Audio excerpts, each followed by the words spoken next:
হাজরা শালমারা নামের একটা গ্রাম ছিল। সেই গ্রামে এক পরিবার বাস করত, আর অন্য অন্য পরিবারেরা অনেক ধনী ছিল।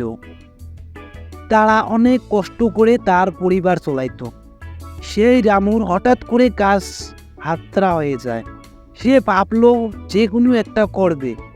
তখনই রামুর মাথার একটা বুদ্ধি চলে আসলো।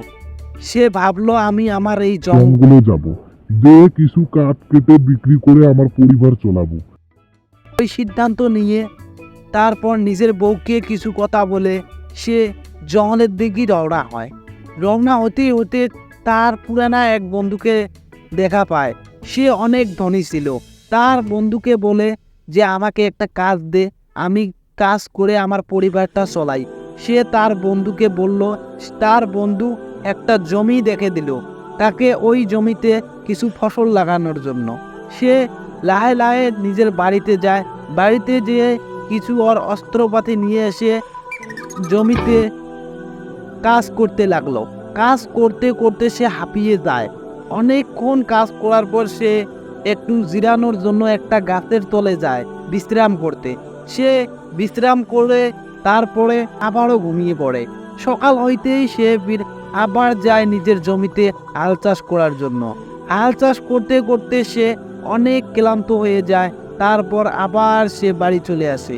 বাড়ি আসার পর সে ভাবে যে এভাবে আর কতদিন চলবো আমি।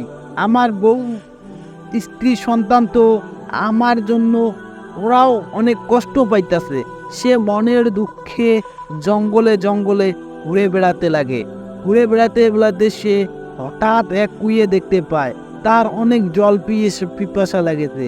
সে হাঁটতে হাঁটতে বালতি হাতে নিয়ে সে ওই পুকুরের দিকে যায় জল খাওয়ার জন্য। সে কুয়াটা দেখে অনেক চমকে যায়।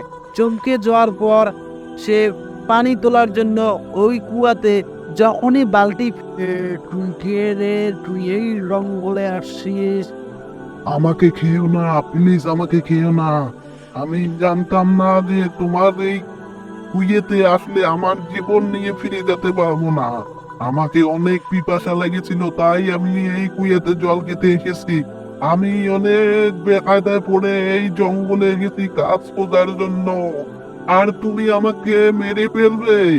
আমাকে মেরে এখন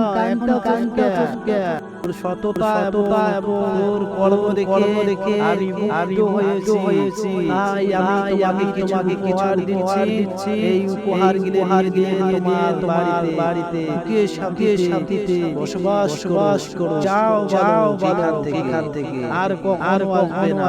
আছে, আমি আর কখনো এই জঙ্গলে আসবো না। আমি এই যে যাচ্ছি মামা, তোমাকে অনেক অনেক ধন্যবাদ তুমি আমাকে সাহায্য করার জন্য। রামু যখন কুইয়ের কাছ থেকে সোনা নিয়ে বাড়ি যাইতেছিল, তখন তার বাড়ির পাশের এক লোককে সব পালিয়ে পালিয়ে দেখতো। সে দেখে তার মনে অনেক লোভ চলে আসে। তারপর সে আসে ওই কুইয়েতে পানি খাওয়ার জন্য। যখনই সে কুইয়েতে ফেলে, তখনই কুইয়ে বলে ওঠে, তুই কে রে বালো? তুই আমার জঙ্গলে পানি খেতে এসেছিস। তোকে তো আজ আমি ছাড়বো না। তোকে আমি আমাকে বাঁচাও, আমাকে মেরে ফেললো।